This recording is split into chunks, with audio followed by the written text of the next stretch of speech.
Hi everyone and welcome back. Diane here. If you're new to my channel, this is the place where we have fun and do paintings that are easy and relaxing. And today, before I get started with whatever it is that comes to mind today, goodness only knows what that will be, I just wanted to mention that July is World Watercolor Month, and this is our design for the month, which is now available for you to purchase. This is a lovely pouch which is perfect to fit in all of your bits and pieces for painting when you go out on the razzle. You can fit one of these, a book this size. This is an A5 sketchbook that easily goes in there, and of course your paints will go in there as well with your brushes and everything. So that's a really handy little thing. We had the same thing last year, so we've now got two of them, but anyway, so that's the design that I did for it. And we also have a mug with the same design on it with the logo supporting World Watercolor Month, which is in aid of children and art. And this is a kind of souvenir. We were very pleased with the way that one turned out. Maybe we should do a painting like this today. I'm not sure yet. Perhaps we will. It's often difficult, isn't it, to get started and to know what to do. There are so many different things that you can paint, and really, where do you begin? And this is a boring thing that we talk about all the time, and I don't know quite why, but I've decided that I'm going to just paint some poppies first of all, and then maybe I'll go and do something else after that. I don't really know why. I just picked up a poppy painting that I'd done a while ago, and I thought, oh, that came out okay, let's see if I can do that again. I've got a sheet of 10 by 7 hot press watercolor paper from Meaden here. The hot press is smoother than the cold press because it's been pressed with a hot iron. And it's not a big sheet, it's only 10 by 7. And I'm going to attempt to paint some poppies. I've got a 1/2 inch flat here from Tombow, and we'll use I'm using a flat brush just for a change really, because I usually use round, but I think for the one that I'm going to try to emulate, I used a square ended brush. So we'll see what happens. So I'm picking up some cadmium red here, and I'm just going to roughly paint in some shapes of flowers, poppies. Just rough, not going to try too hard. And I'm going to a slightly different colour here, just adding to it. We've got carmine and something that they very interestingly call red. And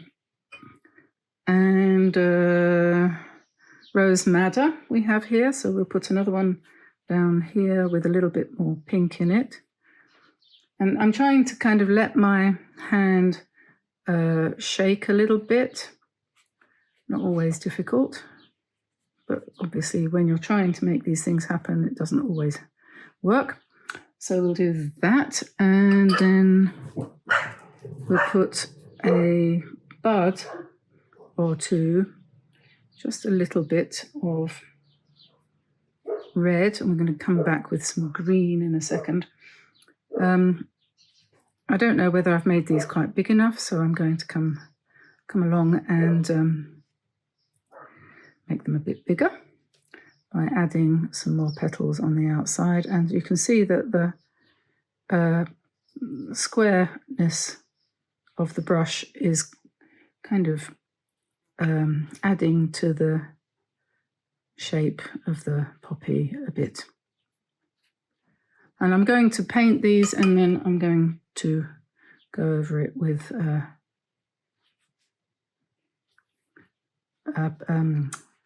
fine liner.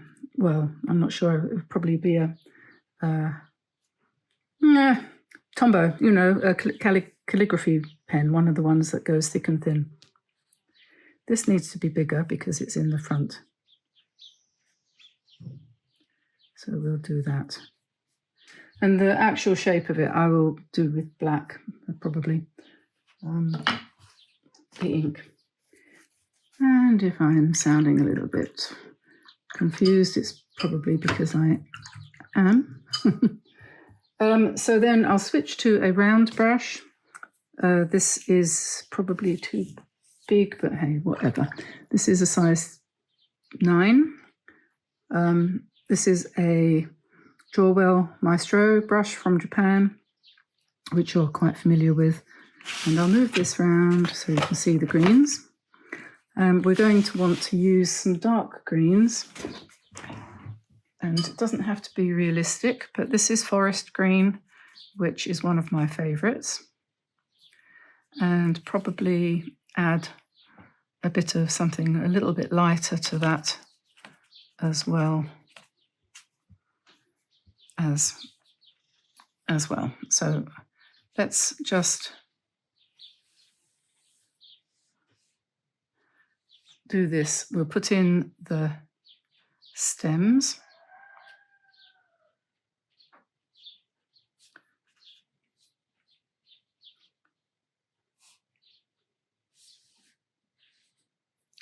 I know I've said this all 1,000 times before, you never quite know what you're going to create. Well, I don't, anyway.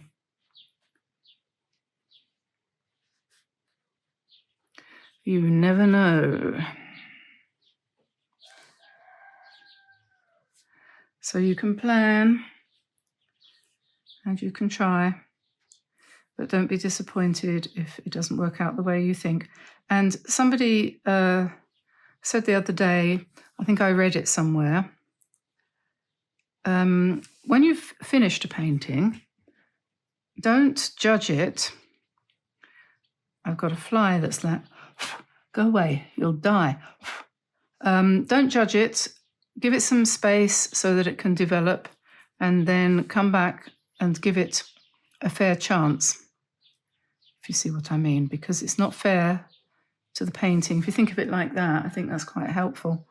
It's not fair to the painting to judge it on your expectations when it may want to be something else. Okay, and I don't know whether I'm going to do leaves or anything like that. I don't think so.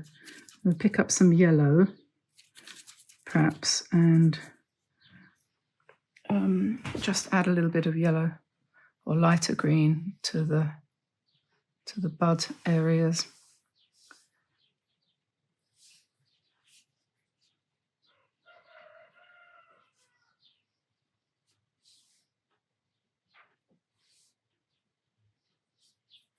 And then I'm going to use the hairdryer on it.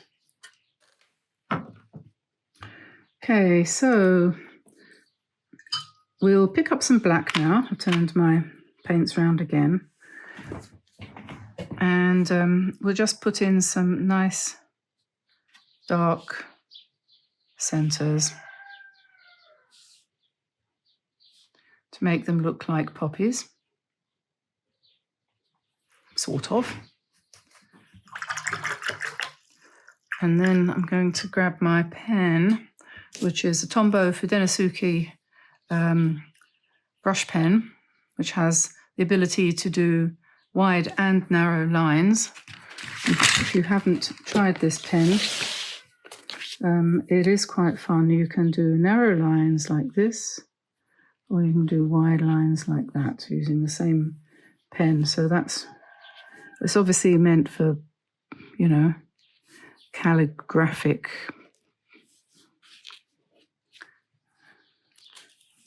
stuff. So there's that. Now I'm probably going to have to put the hairdryer on that again because that's wet. And then I'm going to just dab out a little bit from the centre.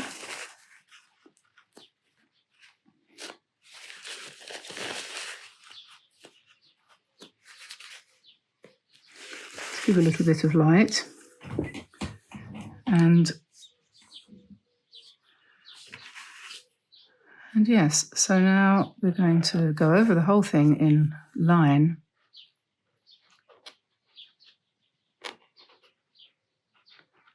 Pressing down and lifting up.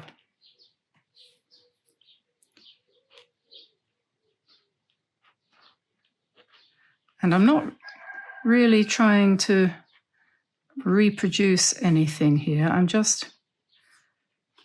I don't know, I'm letting the pen dictate what we do. And I know that there are little spiky things, hairs. So we'll do that, and we'll do some more here perhaps. This piece of paper got stuck on there. And sometimes if you hold the pen sort of more vertically, a bit like they do in Chinese painting, they hold the brush more vertically, you can get some different effects. Looser.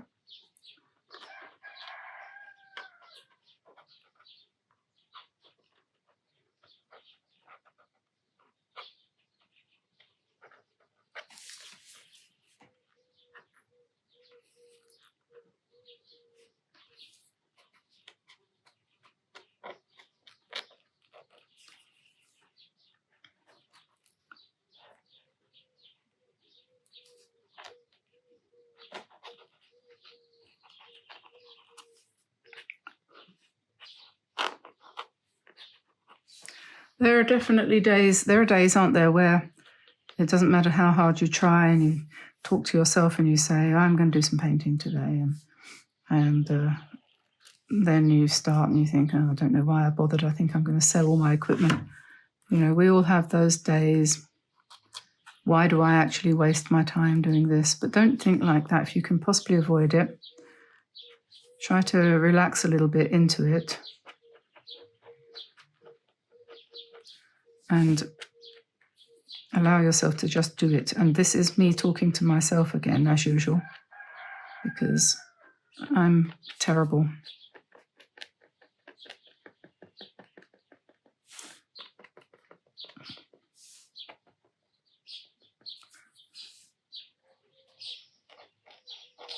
I suppose we all are. And I'm not kidding about not being able to imagine things until they actually are there in front of me. I'm not good at that.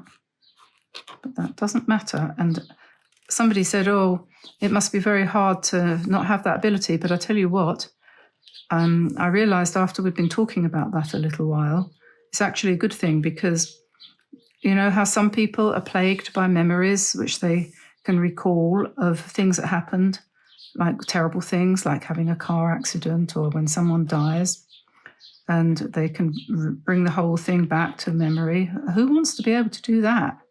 Well, I can't, and I'm glad of it. Yeah.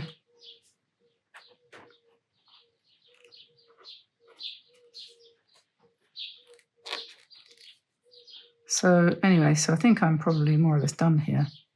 And I think probably that's all I'm going to do today.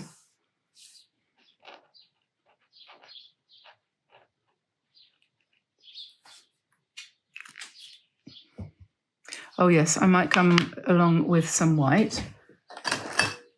This is a Pentel hybrid gel. And I have to make it work first.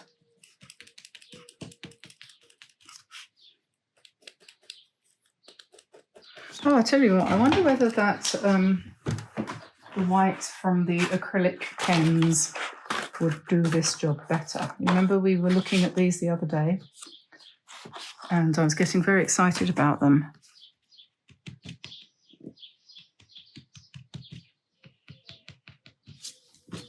Let's see whether that will work better. Might. Yeah, I think so. Just as a kind of highlight over the top of the black. And this is a thing. If you feel you've made a mistake, you can cover it up. That's not a very strong red. There isn't a very strong red in here. I'm going to get some lovely bright colours, and then I'll be able to do things like what I plan to do here, which doesn't really work. Maybe we'll try with a bit lighter. Yeah, there we go. And when I've learned how to use these, I think you must wait for things like the black to dry. Otherwise, it gets mucky. But this is definitely a possibility for correcting mistakes. And then I wonder whether when that's dry, you might be able to paint over it again. Let's see.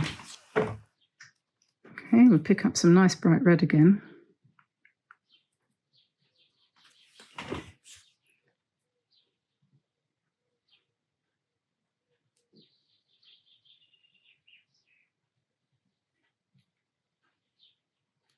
So there we are, it's repaired.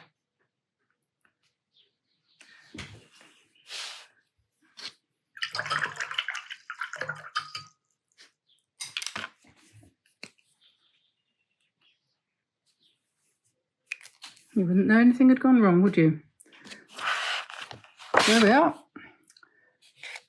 Page poppies. Oh, and of course, the one thing that we haven't done is to pick up some red, some nice red, and just put a few spatters. So although spatters are no longer fashionable, they can make all the difference.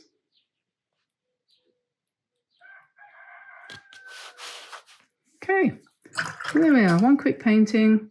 And if you want to see me doing what I was planning to do today, which was something else entirely, you'll have to come back for the next video. So I'll let you go now. Don't forget to go to dianeantone.com and sign up for our newsletter, and turn on notifications here, and don't forget to click on the bell so that you get notified when the new video does go up. And what else do I want to tell you? We've got new things in our Etsy shop, a few new paintings over there, that some of which I've painted on here. And also, yes, what else? I don't know. Well, just come back tomorrow and watch another video. Maybe the one that's indicated on the screen right now will be the one that you should watch. So I'll let you go. Have fun, and I'll see you again soon. Bye, everybody. Bye-bye.